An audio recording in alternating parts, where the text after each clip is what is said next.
What is up, addicts? Welcome to the Fantasy Addiction Network. Wanted to come back and do a Sterling Shepard video. We had gone through and only done one on Darius Slayton, someone we're very high on this year, but needed to also pick up on likely the highest targeted receiver, assuming health in New York, since we are bullish on Daniel Jones this year. Most likely going to have multiple receiving options there that are going to be productive for fantasy, and Sterling Shepard has been that, at least when he was healthy, has been productive for the majority of his career. So let's take a look at Sterling Shepard and talk about his potential fantasy outlook. So last year he finished with 57 receptions, 576 receiving yards, did add 72 rushing yards on the ground, but only 3 touchdowns, missed close to half the season with 6 games on multiple concussions, and that's beginning to be a bit of a concern for him. He's also dealt with other injuries as well, but when he is on the field, he has been productive. He finished with only 141.8 fantasy points, but he did average 14.2 fantasy points per game, which put him right at the tail end of the wide receiver twos. As you can see, lots of games missed here.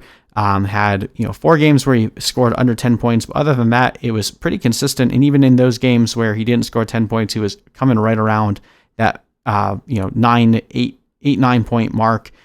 Which isn't going to move the needle much for you, but for a guy that was likely your wide receiver 4 or 5, gave you the upside of like what he did against Tampa Bay with 27 points, 20 points against Miami. He had decent upside and at least decent volume, a higher floor play, not necessarily the highest ceiling overall.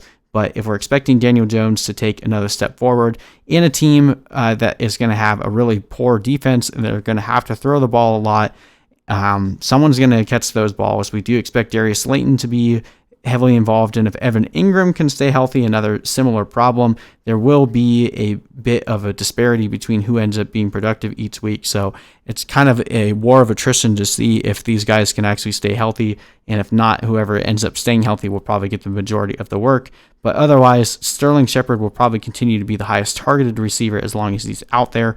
Last year, he finished with a 23.4% target share, which was 19th amongst receivers, and a 24.5% red zone target share. 8.5 targets per game almost put him into the top 12, but only averaging 10.1 yards per reception means he doesn't do nearly as much with those catches as some other receivers around him, finishing 91st at the wide receiver position, 9.4 average target distance, that's 80th overall, and not very good on contested catches either, with a 15.4% contested catch rate, a negative 10 production premium, and a true catch rate of 81.4%. So he wasn't very impressive in terms of his efficiency marks. Another reason why I'm a little bit more bullish on Darius Slayton than Sterling Shepard this year. The hope is that as Daniel Jones builds more rapport with his rookie receiver, they're going to begin to move away from someone like Sterling Shepard, who is less efficient with his touches, but that is a bit narrative-based, going based truly off the numbers. Sterling Shepard has been the highest targeted receiver whenever Odell Beckham wasn't there, and then last year without Odell Beckham, he was clearly the number 1 receiver when he was on the field. So it's a bit more hopeful expecting Darius Slayton to just completely take over. Sterling Shepard is most likely going to be in his way for a good portion of the season unless he gets hurt right away.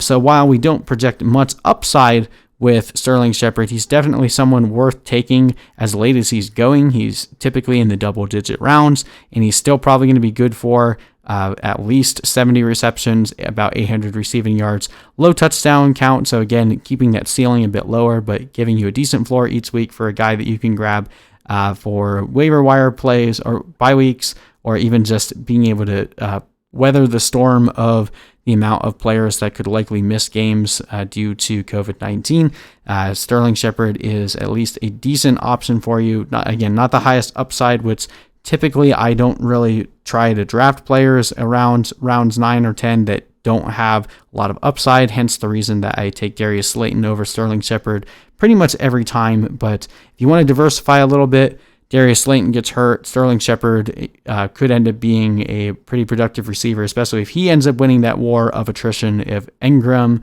and Slayton all get hurt, Sterling Shepard could become basically the Jamison Crowder or Julian Edelman of the New York Giants, where while not incredibly productive with each of his catches, could see upwards of 100 receptions if a few guys go down. So that is in his range of outcomes, but it would require a few things happening, which is why we're not necessarily projecting it. So am I targeting Sterling Shepard? Not necessarily, but I wanted to at least give my argument as to why. You guys let me know in the comment section if you agree or disagree, and we'll see you guys in the next video.